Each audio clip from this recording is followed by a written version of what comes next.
أعوذ بالله من الشيطان الرجيم بسم الله الرحمن الرحيم رب اشرح لي صدري ويسر لي أمري واحلل عقدة من لساني يفقهوا قولي آمين يا رب العالمين. Assalamu alaikum wa rahmatullahi wa barakatuh. I welcome you all to the 5th GIK Quranic Circle. My name is Hamza Salman and I am the undergrad coordinator for this event. The aim for this event is to help the students of GIK reflect on their current issues through the authentic sources of Quran and Hadith. Our talks are strictly free of sectarianism and are based solely on the Quran and Hadith. Our external speaker for today is Dr. Abdul Sami. Dr. Abdul Sami is the head of Anjuman Khuddam al-Quran from Faisalabad. He has served as the Imam at University Mosque of Swansea in the UK and is now here from a very long journey to enlighten us on the issue of the real issues of the youth through the sources of Quran and Hadith. Our internal speaker for today is Mr. Ehsan Basir, Prorector Accounts and Finance. And now I hand over the mic to Dr. Abdul Sami. Please welcome him. Alhamdulillah, nahmaduhu wa nasta'inuhu wa nastaghfiruhu wa nu'minu bihi wa natawakkalu alayhi. Wa na'udhu billahi min shururi anfusina wa min sayyiati a'malina. Man yahdihillahu fala mudilla lahu wa man yudlilhu fala hadiya lahu. ونشهد أن لا إله إلا الله وحده لا شريك له ونشهد أن سيدنا محمدا عبده ورسوله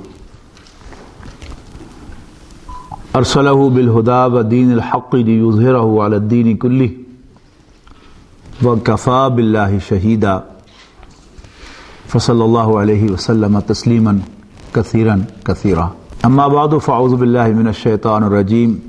بسم الله الرحمن الرحيم. ما أصاب من مصيبة إلا بإذن الله. وقال عز وجل وما أبرئ نفسي إن النفس لأمارة بالسوء. وقال عز وجل ومن يتق الله يجعل له مخرجا ويرزقه من حيث لا يحتسب.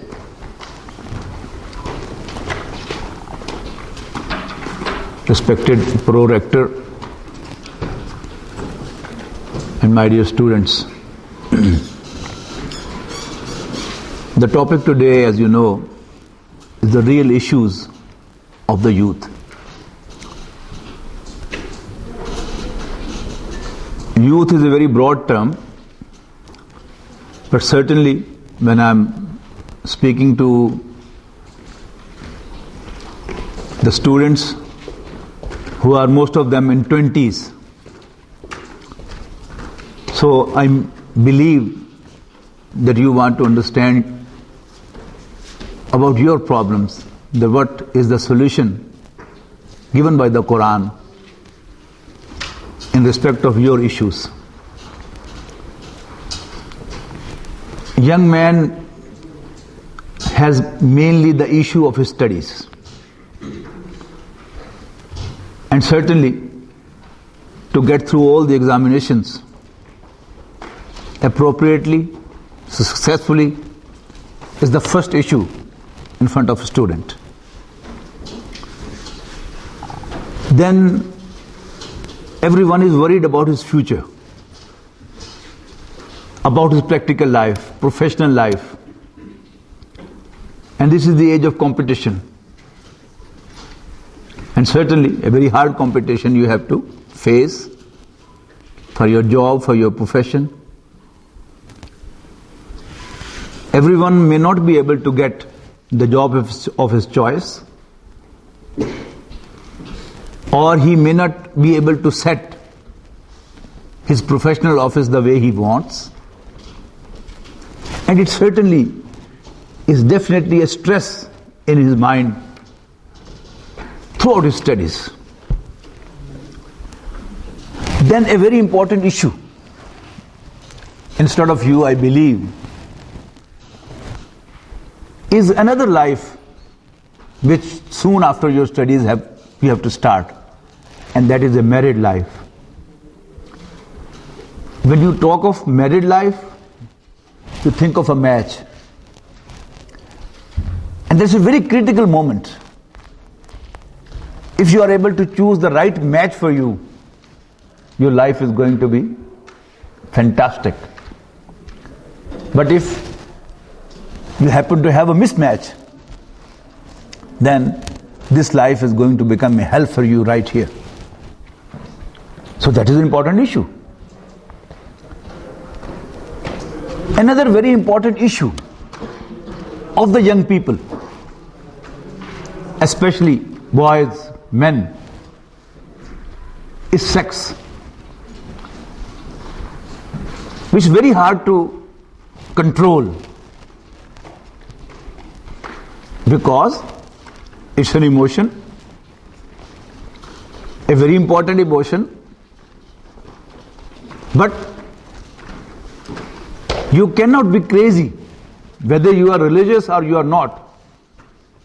You cannot be crazy in sex. Even in the secular institutes, in the secular societies, there is never a total freedom of sex like the animals have. There have to be certain restrictions, but emotions are certainly there. On one hand, there are emotions which are always crazy. On the other hand, there are restrictions. They may be more or they may be less. So, we must address this issue also as the issue of youth.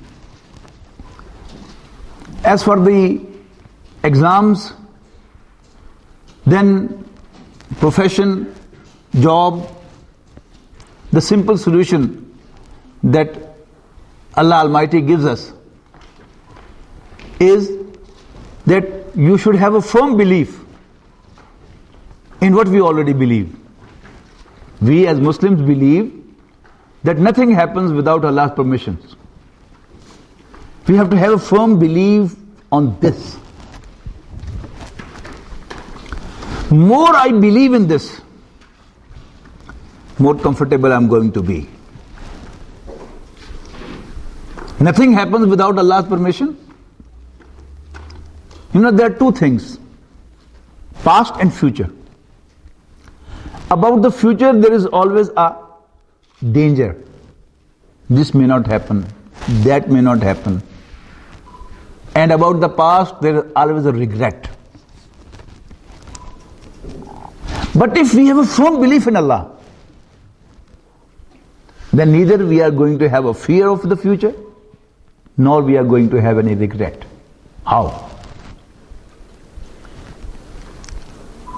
If I am loyal to my Lord, Allah subhanahu wa ta'ala, then He is going to be kind to me. He is not unfair. He is not unjust. He is kind. If I have done my job, the rest I should leave to Him. Let Him decide. Let Him work out. Let Him plan. And then let Him bless us with all what He wants us to have. We should have a firm belief about all the past, that it was Allah's decision and Allah is my Lord and I accept His decision. May it be apparently against me. I may apparently be losing, but in the long run I am not going to lose. In Surah Talaq means divorce. Allah Almighty describes, talaq is a very, very nasty issue. The one who is having a problem in his marital life, he is suspended.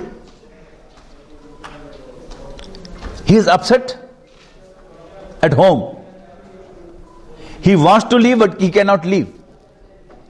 On one hand, he thinks that, it's too much. I must divorce my wife. On the other hand, anyone who is definitely a gentleman, a noble person, he thinks, I may not do injustice to her. So whether to divorce her or to keep her, this is an issue. He consults his friends, his family members, and there is always a difference of opinion. He goes to a lawyer, he always misleads him. If a woman goes to the lawyer, he says, yes, you're going to win, come on. And a man goes to the same lawyer, yes, you're winning, come on.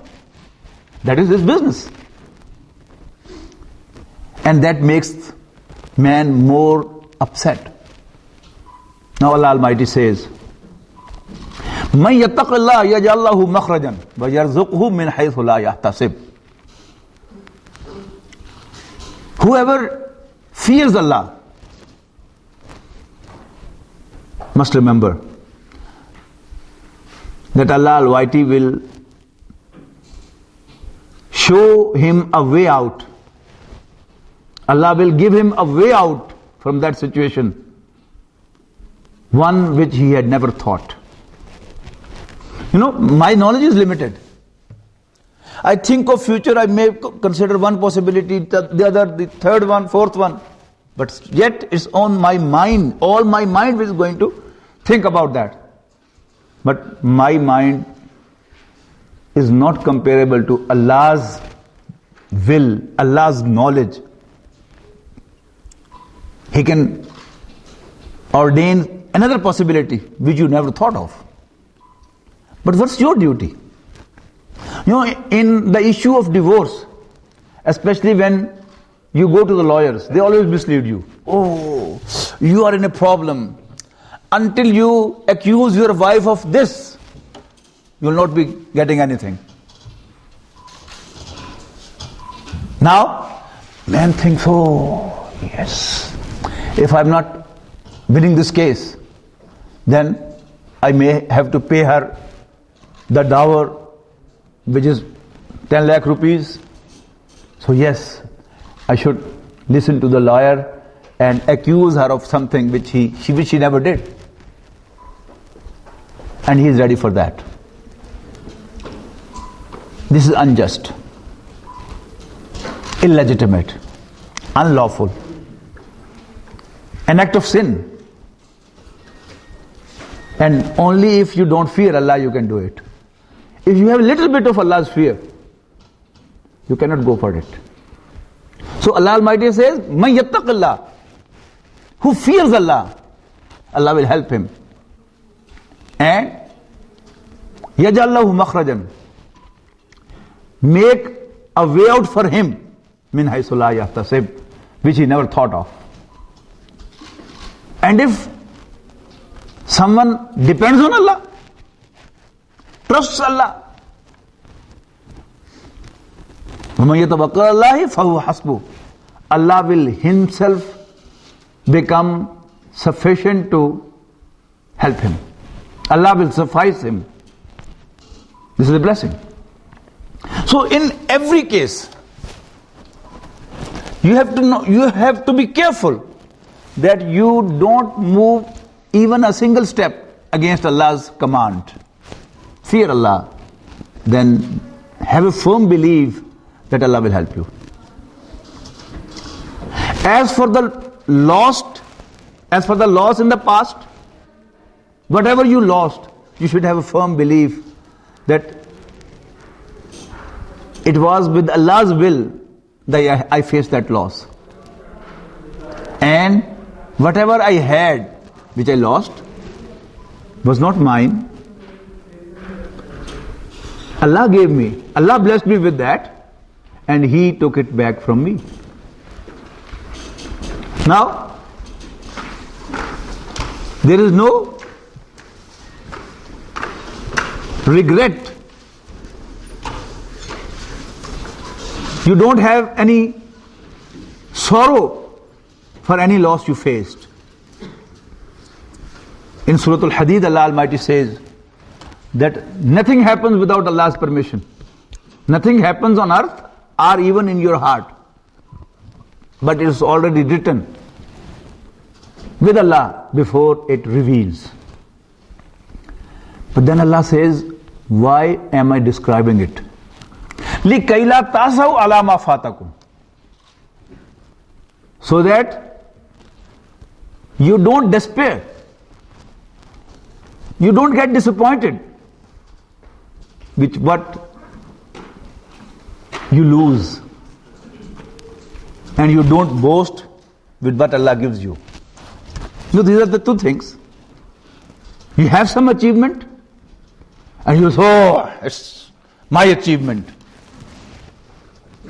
And when you face a loss, you say, oh, had it not been so, I wouldn't have faced this loss. Rasulullah sallallahu alayhi wa sallam says, Inna kalimata law taftahu amala shaitan. The word law means alas. Oh. Kash aisa na hota. This word kash, this is law in Arabic, alas in English. This opens the door for shaitan. When you say, oh, had it not happened, it would have been so. That means you think that Allah was not doing it. It was just an accident which was going on. So nothing is by accident here. A believer's belief is, a moment's belief is that all that happens is from Allah. All you gain is the blessing of Allah. All you lose is decision of Allah. Since I am Allah's slave, Allah is my master. Whatever He likes for me, He blesses me with. And whatever He wills be taken away from me, He takes away. So, about the past, about the future, about the gain and the loss. This is the balanced, desired attitude that we must have. Then about the issue of marriage, which certainly is the issue of all the young people, all the bachelors, that sooner or later they have to undergo marriage, and for that they need a match. They need a spouse which should match them, match in every respect. In terms of religion, in terms of thinking, in terms of loyalty, and it's very hard for everyone to have a spouse of his choice. But when you are crazy about the match, oh, it should match in from every angle, you will never ever have the spouse of your choice, and probably you are not going to marry. So be practical. You should make a research about general things. Her family traditions should match with yours. Her family status should match with yours. These are the main issues. If there is a disparity, then it's a problem, both for you and her. If she is too rich, and your family is not that rich, then it will be a problem.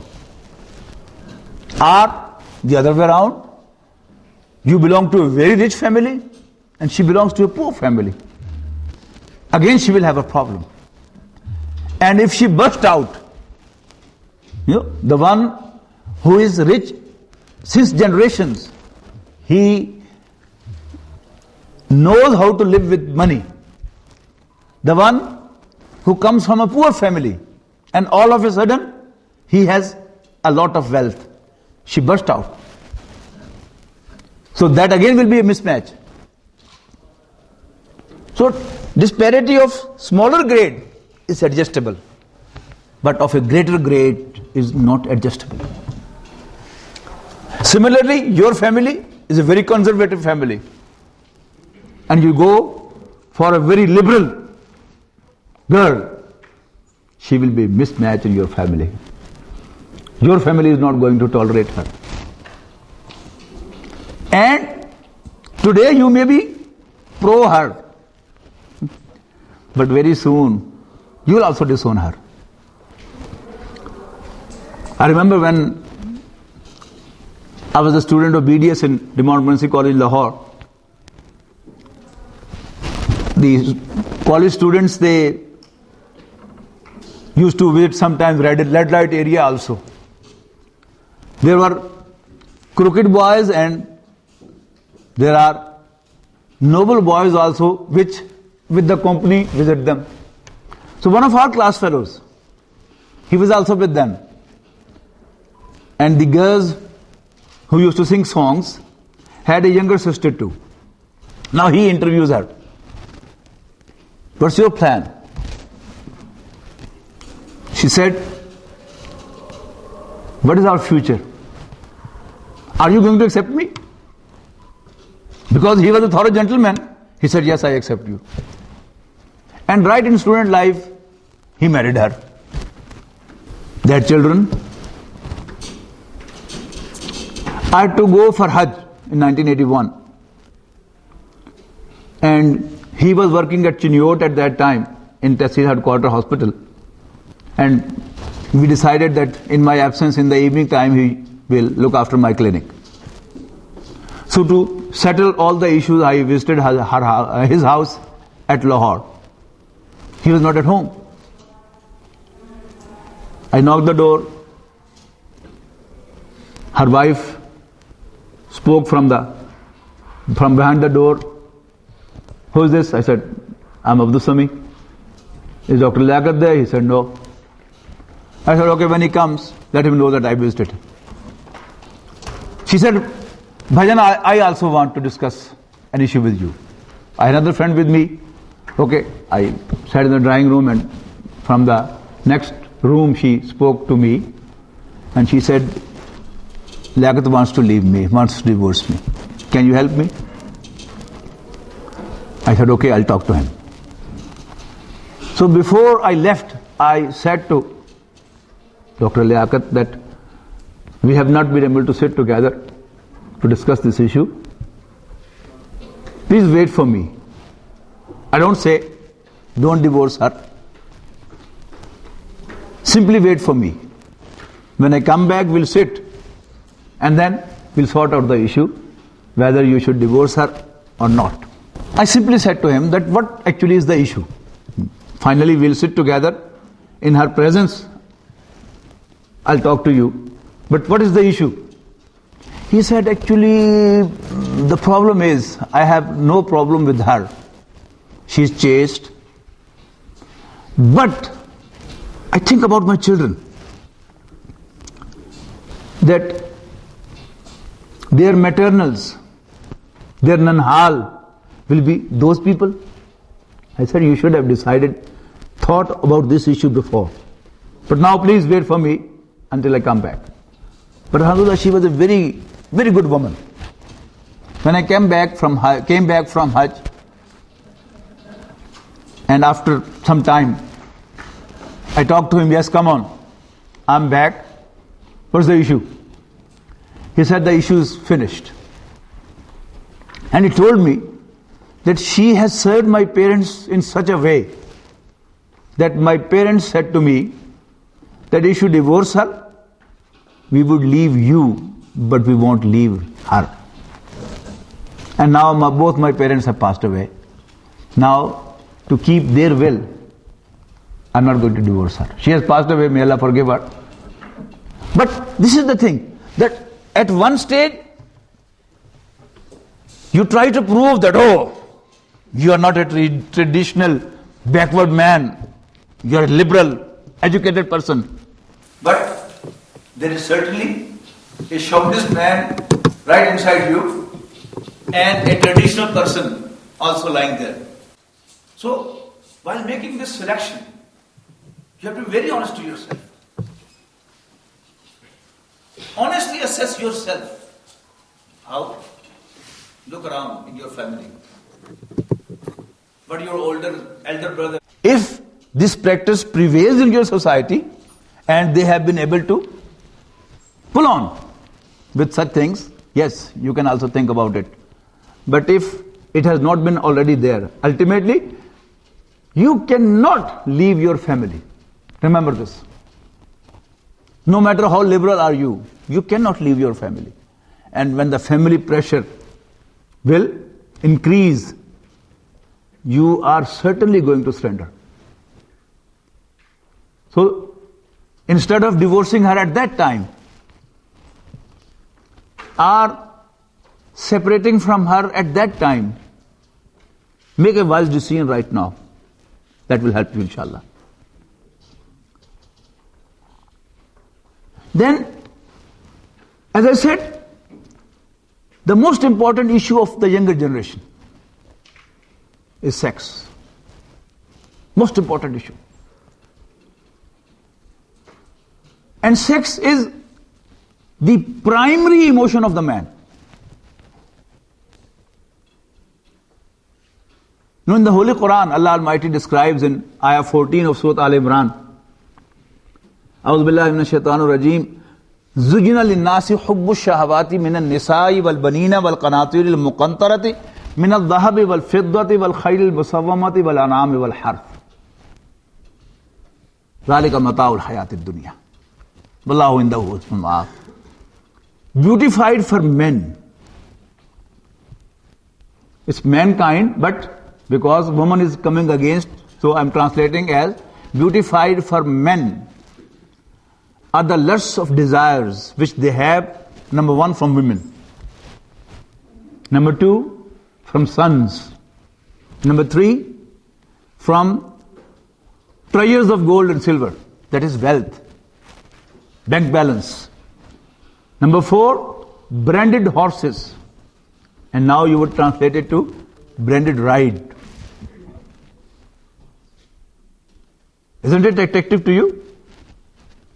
Doesn't that attract you? Mehran is also a ride. But if you are riding Mehran, you feel awkward. Like to go to cultus. If you are riding cultus, you look for Corolla. You're riding Corolla and you have resources, you like to have Mercedes. Isn't it? So, this is branded ride. And then, in the old age, without exception, even the industrialists, they go for farming. They make farmhouses. They have cattle there. Farming there. And these are the last two things. An'am wal hars. An'am is cattle, hars is crop. When I was a student, this was the ayah which really possessed me. And I had the personal belief in the Quran that this is Allah's word, my creator, my Lord. Because this was the true picture of mine. The way I have been portrayed in this ayah, none else can portray that except one who created me. He knows me, who am I? Who am I? Who knows my emotions exactly. In Surah Qaf, Allah Almighty says, وَلَقَدْ خَلَقْنَا الْإِنسَانَ وَنَعْلَمُ مَا تُوَسْوِسُ بِهِ نَفْسُهُ وَنَحْنُ أَقْرَبُ إِلَيْهِ مِنْ حَبْلِ الْوَرِيدِ. It's we who created man. And we know what his lusts inspire into his heart. And we are closer to him, even close to their jugular vein. Sharak se bhi zyada qareeb. So Allah Almighty knows who am I. Allah Almighty knows who are you. And now, just chart this ayah before you. In the same order, women, sons, wealth, branded ride, and cattle and crop. and then conduct a survey. Make a research. Starting from yourself. Your moves, your movements, most of them, aren't they woman-oriented? Man, male, especially young. I mean, old is not exempted too, but especially the young. Bachelor. 99% of his moves are woman-oriented, aren't they? Don't you agree with me? So, Allah Almighty lists women at the top. زُجِلَ لِلنَّاسِ حُبُّ الشَّهَوَاتِ مِنَ النِّسَاءِ. Number 2, Baneen. You are studying in Ghulam Ishaq Khan Institute. Who is paying for it? Your parents. Your father. He is working for you. He is selling himself out for you. Ultimately, he has a love for you. That is because he is doing all this for you. Though in this age, every sensible father hardly expects from his son to serve him. That time is gone when at one stage parents used to invest on their children. But in the old age, the sons used to serve them, support them, help them. And what type of help they need? In fact, actually it's a repayment that you have to do. There was a time when you were weak. And there's going to be a time when they are going to be weak. When you couldn't eat, they spoon-fed you. When you couldn't move, they carried you from one place to another. When you started walking, they helped you walking. When you were not able to meet your calls of nature, they helped you in that. They wash your feces. They change your nappies. Now if you go to an old age, if they go to an old age in front of you, when they can't eat, you must spoon feed them. When they can't move, you help them move. If they cannot move at all, you have to carry them on your shoulders. Carry them. They cannot meet the calls of their nature. Help them. If you have to wash their feces, yes, do it.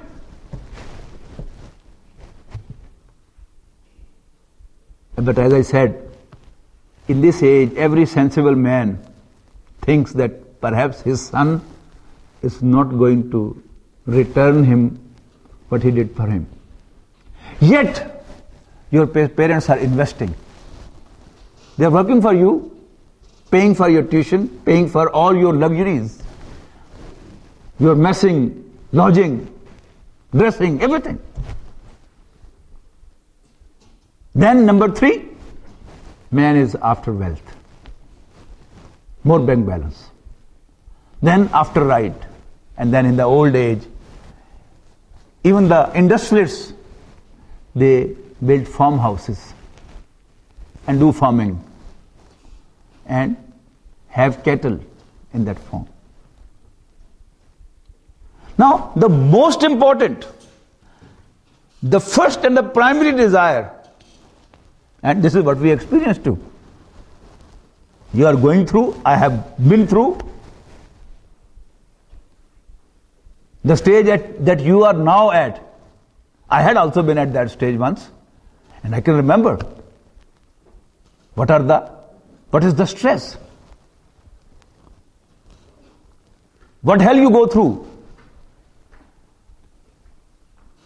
Or being a dentist, I was through this issue even more seriously. A young student, 19 years age, 20 years age. He has to treat young patients, young women, young girls.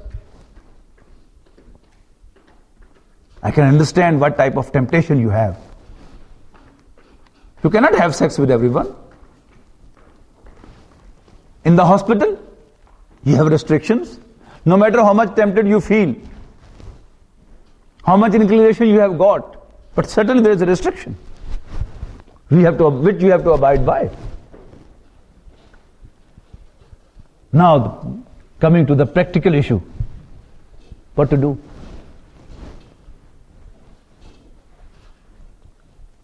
Quran has addressed this issue in detail. You know this ayah Mubarakah? Another important thing which I want to bring to your notice is that Quran Allah Almighty doesn't want us to involve in sex crimes or adultery. But how He checks us? What is the instruction? La taqrabu zina. Don't even go close to adultery. Innahu kana fahishatan. Indeed, it's lewdness. Wasa sabila. And a bad way. A wrong way. What does it mean? If you keep yourself away from this, only then you can avoid this. But if you go close, you never know when you will involve in this. When you will commit this grievous crime. Those of you who have come from conservative families, segregated schools, when they just were all of a sudden in co-education, the first day they were very shy. But the other day they weren't that much. The second week, the shyness had gone. On the first day, you couldn't even speak a single sentence with them. But the second week, you are able to ask them for a pen or the book or the notes. This much you become frank. But after 2-3 weeks, you not only talk to them in business issues, but you start talking to them informally too. Then, when you become informal, you discuss private issues also with them. And then within a year, you don't hesitate to join them in tea in the cafeteria. Then, while talking, you are so frank that sometimes you clap each other's hand. And then when you are so frank, sometimes you involve in pushing each other too. And then a line is crossed, which you never know. When you cross a certain line, then you never know when you step out of clothes. So, when you are so close, it's nonsense to say don't do it. The right instruction is keep away from it. So, the instruction is keep away from this. Surah Yusuf in the Quran, there's only one story which has been described in the Quran like a story. All other stories have been divided, split up into pieces. Musa alayhi salam's story spread throughout the Quran. Ibrahim alayhi salam discussed in Juz 1, Para 2, Para 5, Para 7, everywhere. So is Nuh alayhi salam, Hud alayhi salam, Salih alayhi salam, everywhere. But it's only Yusuf alayhi salam's story which is consolidated at one place. Do you know why? As far as I think, it is to highlight the importance of this issue. You know the story. He was a slave in a house, a minister's house, and the lady of the house who brought him up under her supervision, he was irresistible even to her because he was extraordinarily handsome. And she asked for him. She asked him for sex. But Yusuf alayhi salam runs away from there. And then Allah helps him and he is safe. But Quran clearly describes وَلَقَدْ هَمَّتْ بِهِ. She pursued him. She pursued him. وَهَمَّتْ بِهَا لَوْلَا رَأَى بُرْهَانَ رَبِّهِ. And he would also have pursued her had he not seen a sign from his Lord. What was that sign? We don't know. But there was some special instruction, special favor from Allah Almighty that he couldn't get involved in that. But when on the door they met the husband of the wife, of the woman, woman did exactly what she always does. And this is very much deceiving. When a woman will get involved with us, she will be the first one to take initiative. But when she will be caught, she will say, oh, it was he who is at wrong, who is at fault. And this is what she did, again for us. The husband of that woman clearly realized, recognized that she is guilty. So he said to Yusuf alayhi salam, Yusuf aridana hadha. Oh, please ignore it. Please cover it. Don't discuss with anyone. And said to the wife, Mastaghfiri dhanbiki innaki kunti minal khatiin. Seek forgiveness because you are guilty. Mostly it is thought that it will remain a secret. As he said, just cover it up. But remember, sex scandals are never a secret.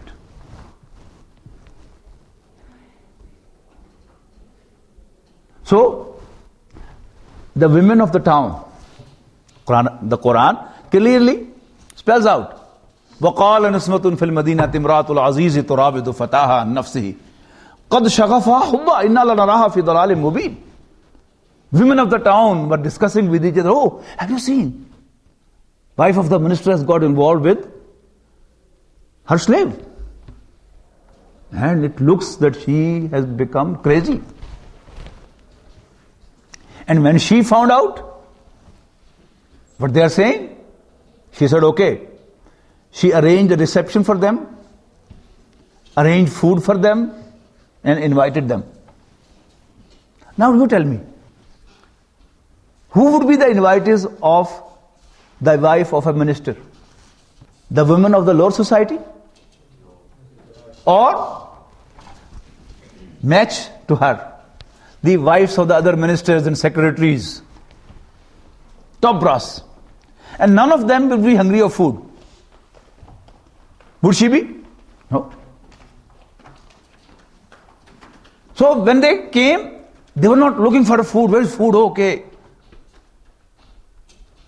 Can you tell me what they would be discussing with each other here, there? Oh, which of these servants is that boy? Do you know? No, I don't know. Oh, do you know? Do you recognize which Yusuf is? No. And they were looking, which is Yusuf? She was very clever. She had kept Yusuf alayhi salam busy in the kitchen. And when the food was served, the first item was served, some fruit or some cake, to cut with the knife.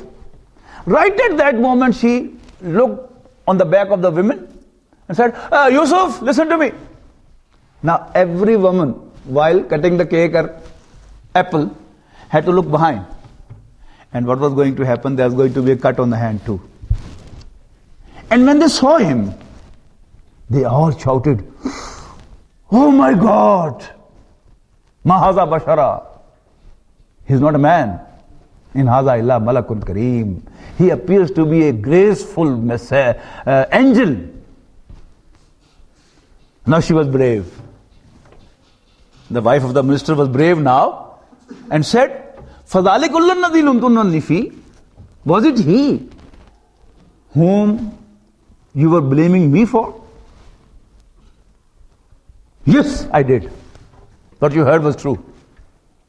Falaqad rabattuhu an nafsihi. Fastasam. But he was so much composed. He held himself so strongly that I could not achieve. But even now, if he doesn't listen to me, he'll be locked in the prison. And then he will face insult. Now Yusuf alayhi salam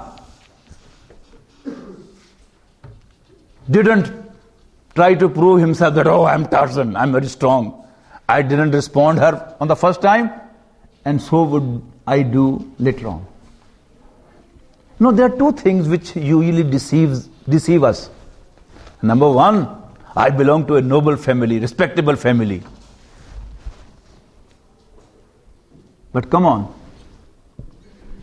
can any one of us claim to be of a stronger family background than Yusuf alayhi salam? Who was Yusuf alayhi salam? Son of a messenger, son of a prophet, grandson of another prophet, and great-grandson of Ibrahim alayhi salam, whom Allah Almighty also offers salute. Salamun ala Ibrahim. Can I, can you, any one of you, have a better family background than he had? No. The other thing which deceives us, oh, I'm a teacher of the Quran. I deliver Islamic talks, Quranic talks. I'm a noble man. I'm a very chaste person. Nothing will happen to me. None of us is strong. Yusuf alayhi salam was going to become a prophet later on. And can there be someone more noble, more pious than a prophet? No. What was his response at that time? Rabbi sijnu ahabbu ilayya mimma yadunani ilayhi. Oh my Lord, I prefer to be locked in prison than to respond to their call. And if you don't take away their trap from me, I'm going to be trapped. Asbu ilayhinna. I'm going to be inclined to them. Wa akum minal jahilin. I'm going to become emotional. And you know the story. He was locked in prison. Then the king also saw a dream. And one of the servants, who was given the correct interpretation of his dream by Yusuf alayhi salam in the prison, he said, oh, let me go to the prison, I'll bring the interpretation for you. He was allowed to go to the prison. He came with the interpretation. The king was very much impressed. And he said, oh, what an intelligent man. What is he doing in the prison? Bring him to me. Yusuf alayhi salam refused to come out. He said, I was locked in the prison with the guilt, with the blame. If I am guilty, let me face punishment. If I am not, then let everyone know that I was not dishonest to my master. And then he clearly announced, I only to prove this to my master that I was not unloyal to him.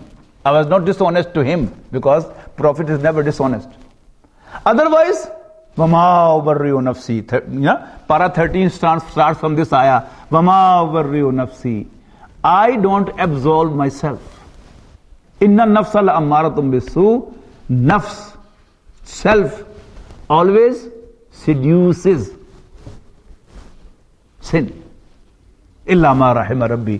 Except if my Lord is kind to me. Inna Rabbi Ghafurur Rahim, indeed my Lord is forgiving, merciful. But in this case, one thing you have to remember. The thing is, man and woman are not same, are not identical. It's a pure scientific issue. You're all the students of engineering. But I believe you know this much about biology, that animal body is made of cells. Am I right? You all know this? And a cell has a cell wall, a protoplasm, and then a nucleus. This much as you all know too. Then in nucleus there are chromosomes made of DNA, RNA, you read in the newspapers. And these chromosomes are thread-like softwares. And these are the software of the body. Everything is in soft form written in those chromosomes. Different animals, different plants, they have different number of chromosomes. In human beings, there are 23 pairs of chromosomes, 46 chromosomes. 45 of them are same in both men and women. But one chromosome is different in men.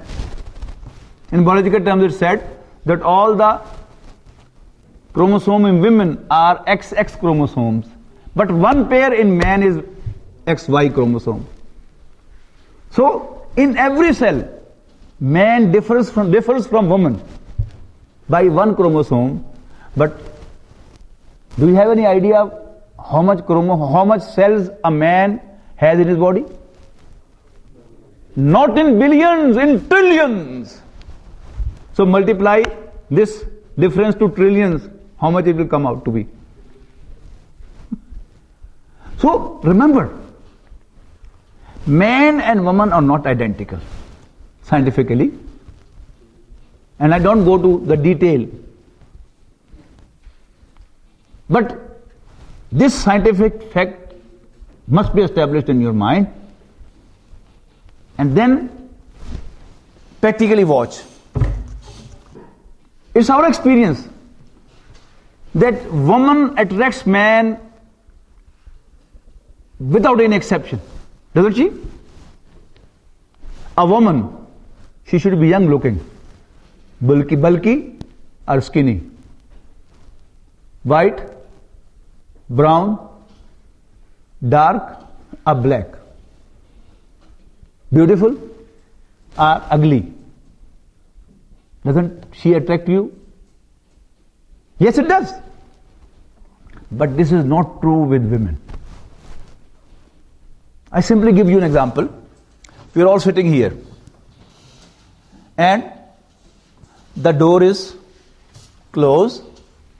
People are walking through the corridor, and there are hundreds of men. They just pass through, and we feel that men are walking. We won't take any notice. We hear the voice of one woman.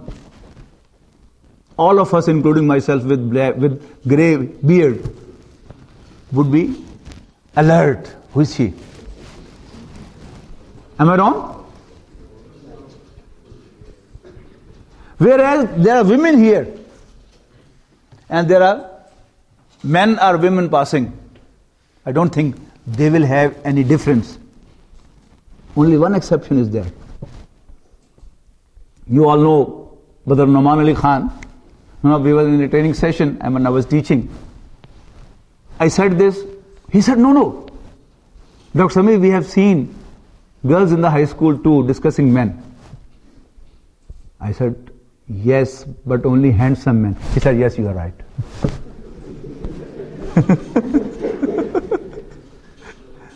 So, in case of Yusuf al-Islam, the exception was, he was a handsome man. Not only handsome, extraordinary handsome man. So the feeling what we have, they have no idea of that. I believe that woman in general is chaste, modest.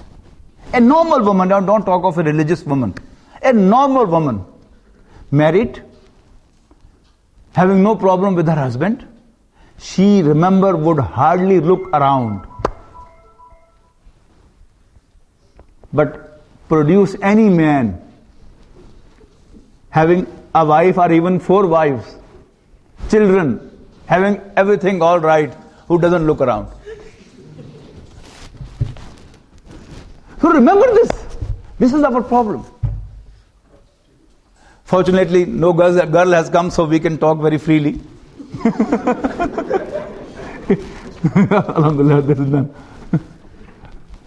So remember this. They, out of innocence, if I call someone, oh, my sister, she would believe that yes, you are a very thorough gentleman and you treat her as sister. She hardly knows what is in my mind. That deceives, and she gets trapped. What is Allah's instruction? What is Prophet's instruction for us? Not just to say don't do it, it's not going to help. We have to be very practical. In your interaction with girls in the institute, in the university, always draw a line in your mind that you will not cross this line. You know, if the dangerous area is this, so draw a line right away from there. Inshallah, you will be safe. For example, you decide, according to the instruction of our deen, that I will not speak to a woman in privacy. It's not very hard. You can maintain it. Try to have another man or another woman with you. Inshallah, you will be safe. When you are in privacy with a woman, Shaitan is always there, as Rasulullah sallallahu alaihi wasallam said. Try to have someone with you. Or if you think it's not possible for you to invite some other man, then just go in public. If there is no one in this room, everybody has left, and some girl wants to talk to you in the lecture theatre when you are two only alone, start talking to her and just leave out to be seen by others. Inshallah, you will be safe. If you are in an office and some woman visits you, try to keep the door open. If there is some problem of air conditioning or like that, something like that, just call your steno also to bring some file.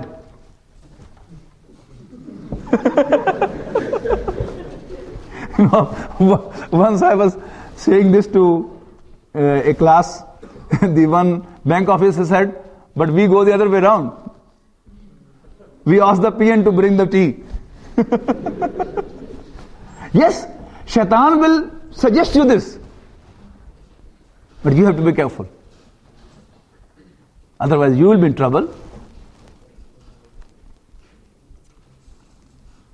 When you have to take something from her or give her something, you have to maintain a distance. When it's not required, don't get close to her. Keep away. And when you will do this, inshallah, she would also realize that this is a thorough gentleman and he doesn't like this. And she will also keep away from you. And you should be very strict about the commandments of Allah subhanahu wa ta'ala and His Messenger. Just for your motivation, I don't boast that I am a very pious man. When I was in house job, one of our demonstrators, our teachers, lady teachers, she said, Dr. Sami, I cannot recite from the Quran.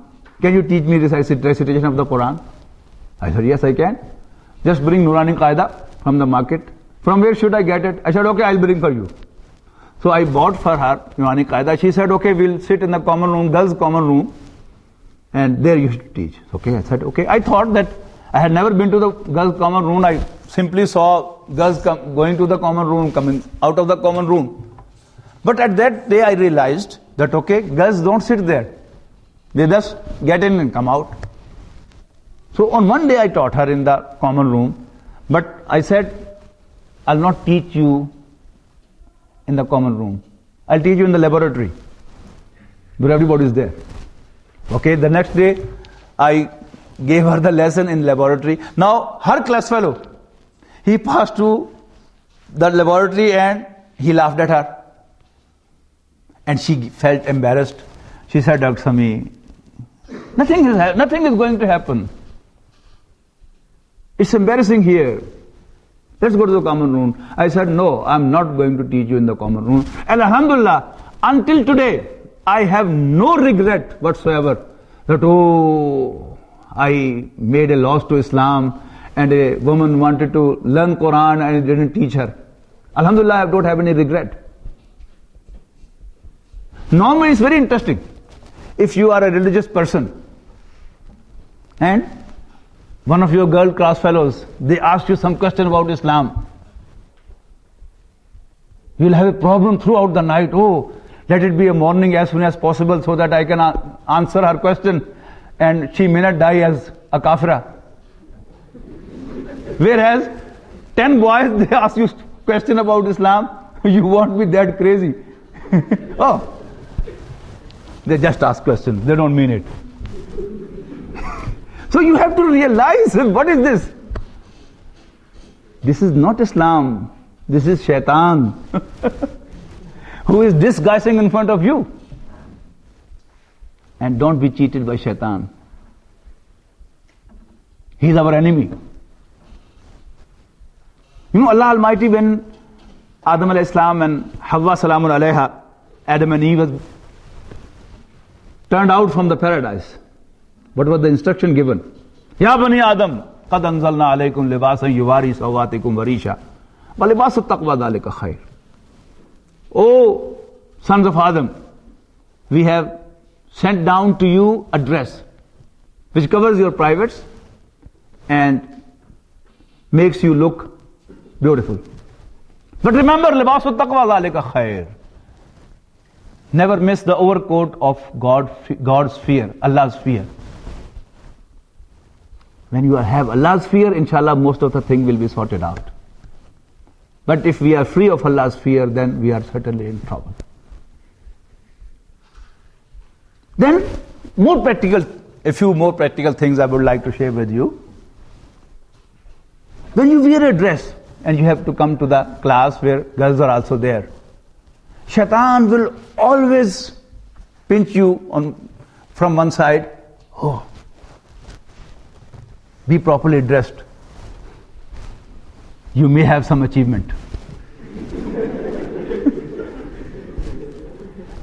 Whenever you have some feeling, oh, you are going to achieve, I'll suggest you change that dress. Inshallah, you will have control on yourself. When you will go for it, there's no end. Today I wore this dress. Oh, there was no achievement, so I should go for another dress tomorrow. Then another, then another, then another. From the parents' income. But you control yourself. And change the dress. Inshallah, you will have the habit of wearing to your choice and to your convenience. You know, dress is for you, not for others. If a dress is comfortable for you, suitable for you, liked by you, held to others. If someone wants to look at me, let her. If she doesn't, let her not look at me. If I find myself all right, my dress is all right. So don't pose wrong fictions and, assumptions on yourself. They will all put you in trouble if you want to become confident. And this confidence that you will gain here, that will help you throughout your life. But if you become If you beg attraction of a girl, what you are? Don't beg. Be confident. Be strong within yourself. Inshallah, everybody will beg you. So, I think I've taken too much of your time. I should conclude now. That I pray to Allah subhanahu wa ta'ala that He makes us strong and face all the issues that we face now or tomorrow we are going to face. Akhiru da'wana and alhamdulillah rabbil alameen. Thank you very much. Jazakallah khair. If any one of you has any question to Dr. Al-Islameen. You said we did not even talk to girls. Did you say that? I just want to make sure if I'm not misquoting you. No. Only business talk. Yes, you are allowed. But carefully. Keep a distance. But when you move from business talk to informal, then you are in trouble. Yes? Sir, my question is that you said that men are more attracted towards opposite gender than women. Mm-hmm. Is there any sort of scientific evidence or is there any sort of research work, credible research work that supports this hypothesis? Actually, the research work, so-called research work, is biased, dishonest. You know, the definition of secularism is belief. This is Oxford's definition in 1995 edition. I'm quoting word by word. Belief that laws and education should be based on facts and science, etc., rather than religion. But I have proved to you scientifically that man and woman are different creatures. But in this case, the law is no discrimination can be done. Anyone who talks this, he'll be imprisoned because he is discriminating. Now where the science goes? With the fact true. Why should they make a research? But your own observation, and I could prove you, had the girls would be there today. As I asked you, I could ask them also. And alhamdulillah, they would say, yes, you're right. You know, it's very interesting thing. As I said, that if there are girls passing, we'll all be conscious of it. You are traveling in a bus. 2-3 boys. They'll be making fun, laughing, and playing. And after some time, we'll say whether the girls also are taking note of us. Isn't it true? What is this? And you will hardly find the girls traveling and they will after some time looking whether boys are looking at them or not. Make your own research. Just want to make a comment. Actually, both of the guys over here are bachelors. So actually, they are doubting what you're saying about the women because most of them, they have seen them from a distance. Yeah. So most of the married men know it very well. I'm a married man, and you too perhaps are a married man, and you would agree with me. Alhamdulillah. So once they get married, most of them will agree. Inshallah. Most will not agree, they'll be lying. Yeah. Yes, there was a hand from there. Any comment about social media, like Facebook, etc., that are also doing for you? I don't use Facebook. But in every case, you should be careful. You know, just with reference to the computer. You know, the nudity, pornography, which appears on your screen, on your laptop, is horrible. And man is crazy about it. If you sit alone in seclusion, you are more likely to watch that. So, try to have your laptop or your computer opened in front of others. If you are at home, try to have your desk in the lobby, in the lounge. And if you have your computer in your room, make such an arrangement that your monitor faces the door. Inshallah, it will automatically reduce. But if you sit other way around, then you are more likely to do what actually you don't want.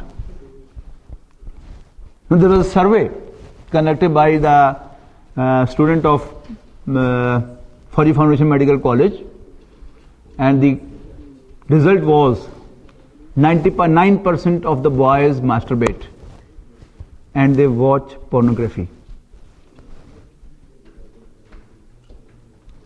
So is it good to watch pornography and do masturbation?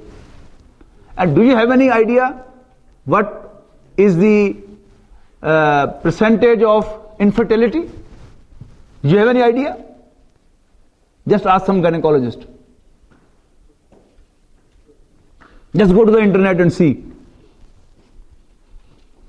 And it is spoiling the younger generation like anything. One of our neighbor, street fellow, he came to me and said, "Oh, my son, he was studying in Qadir University in computer and he has come back and he has left his studies. Can you help me?" I said, "Send him to me." So he brought his son to me. I said, "Send him to me. I didn't ask you to bring him. Aap tashreef le jaye." Then I asked the boy, "What's the problem?" He said, "Actually, I had the lust of pornography. And then I used to masturbate 4-5 times a day. And now I am exhausted." And I suggested him the same. I said, "Where is your room in the house?" He said, "On the first floor." I said, "Okay." So then I asked his father to change his room, bring him to the ground floor, and let his door be opened into the main lounge. And asked him, he gave him certain instructions that keep the monitor face the door. Alhamdulillah, he is all right. So these are the practical things. And I'm glad that you people had the courage to ask these things from me, invite me to discuss these issues with you. I appreciate. And there's nothing to be ashamed of it. These are real issues. First we should realize that they are real issues, they are real problems, and then inshallah we'll be able to face them too. Yes? So you said that everybody needs to draw a line, that you should realize that I would have to draw this line. Now what I think is that everybody will draw his own line. No. I think that don't we need to consider the line that has been stated by Allah, that we need to lower our gaze, that whenever for the men we need to lower our gaze if we see any woman or anything goes to the woman. Don't we need to consider this line? No, that is also a line. But when you are at work together, practically it's impossible to lower your gaze. Yes, as much as you can, you should. You're right. Thank you for reminding. But you can't. If you are a teacher, you have to address. If you are a student and the lecturer is a woman, can you cast your gaze down? You can't. You have to learn a lot from the expressions of the teacher. It's not only the word that you hear through your ears. These are the expressions which help you more to understand, and that you observe through your eyes. So, yes, if it's not necessary to stare at the woman at that time, don't do it. But if at all it's necessary, you can draw a line. As I said, you don't have to be in privacy alone with a woman. This is such a great line that if you comply with this condition, inshallah, a lot you will achieve. And then everyone, and I give you my example. In dentistry, when we are working in prosthetic laboratory, small teeth of plastic, we have to insert in the wax. And when you are working together, and if you are a good student, then some junior will ask you for help. That, "Oh sir, Dr. Sami, please, can you insert this tooth for me?" Now she is carrying the tooth in her hand. Alhamdulillah, I had decided that I will not pick any tooth from a woman's hand. I used to do it like this, drop it there. And when I have to give her a tooth, I used to do like this. Bring your hand, and from a distance I used to drop it. This was my line. Or as I said, even my teacher, he wanted to learn reading of the Quran from me. I kept, alhamdulillah, strict. And I don't have any regret. I am not going to be asked on the day of judgment, oh, one of my slaves, one of my Rasulullah sallallahu alaihi wasallam is not going to make a complaint to me, oh, one of my ummati woman wanted to learn Quran from you, you denied. I'm sure I'll not be asked. But though she was 5-6 years older to me, she was my teacher, anything could happen. I'm damn sure. Sir, we talked about how men discuss more about women than women discuss about men. Men will be discussing any type of woman in their gatherings and whatever type of woman. And women only discuss, as you said, they only discuss handsome men. But we see that women would be spending more time and money on dressing up than men do. So why is that, sir? Because they want to be attracted by men. They know that man is crazy about them. Now it's their competition in between. And now, especially now, when we were students, in the whole class there used to be 5-6 girls and 25-30 boys. And every man used to be crazy about them. Now it's the other way around. After all, they also have to get married. Don't they have to? So now they have the competition in between. Everyone tries to look more attractive.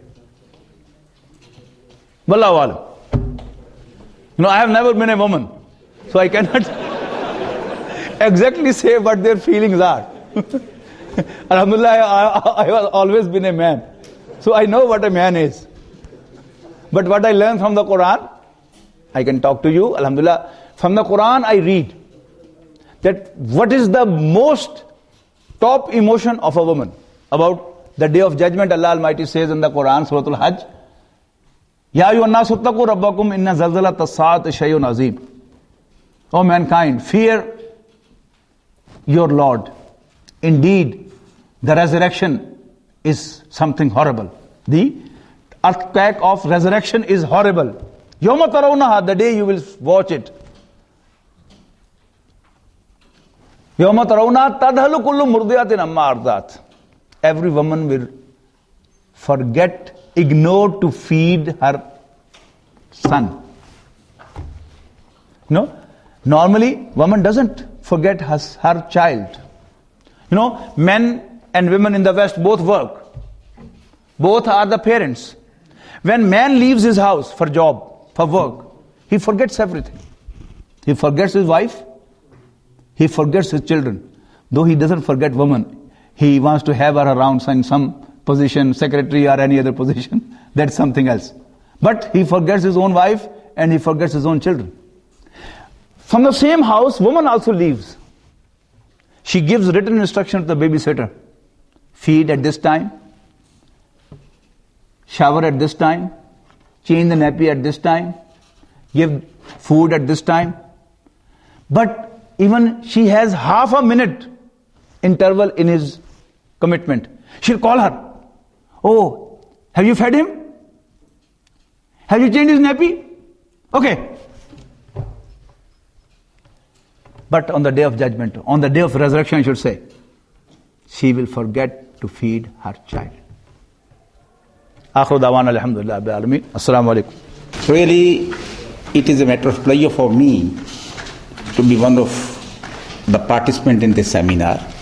First of all, I may just, for your information, I am Prorector Administration and Finance and not Accounting and Finance, because accounting and finance is one and the same thing. Anyhow, actually, it will be unfair or it doesn't look nice to talk after a very comprehensive talk by Dr. Abdul Sami, he highlighted a number of issues, the real issues of the youth. The role of the Quran circle is indeed admiring, because such talks are being arranged by them for your consumption. Naturally, one would like to have a simple conclusion of what should be and how to draw, you can say, lessons from today's talk, and how to just find solutions of the real issues which have been talked here in this talk. One thing is very important, and that is Atiullah wa Atiur Rasul, or Man yuti Rasul faqad ata Allah. So what you have to do is that you have to study and find solution in the life the Holy Prophet led, and what messages and what life he has been leading, what message did he give to us. Naturally, Quran Circle is bringing it through these talks, and I congratulate them for arranging such talks. One thing just I felt was that to tell you that one of the issues, although a minor issue, is that to control your angers and frustrations. Because the real issue, they have been talked a lot. I cannot deny or say that they were not the real issue. They were definitely the real issues. Very elaborately, very well described, very well talked about. And the way, the manner in which Dr. Abdul Sami has explained these, they are wonderful. But I find that we, especially the youth, they really get frustrated, do not make efforts, and they cannot control their anger. So the Holy Prophet said that basically the real wrestler is one who just controls his anger. So you have to control, the youth has to control the anger, and they have not to be frustrated. I think I should not take more of your time. Quranic Circle is doing a very good job here, and you are getting time to come to listen to these talks. I salute you as well. I salute the society. Thank you very much.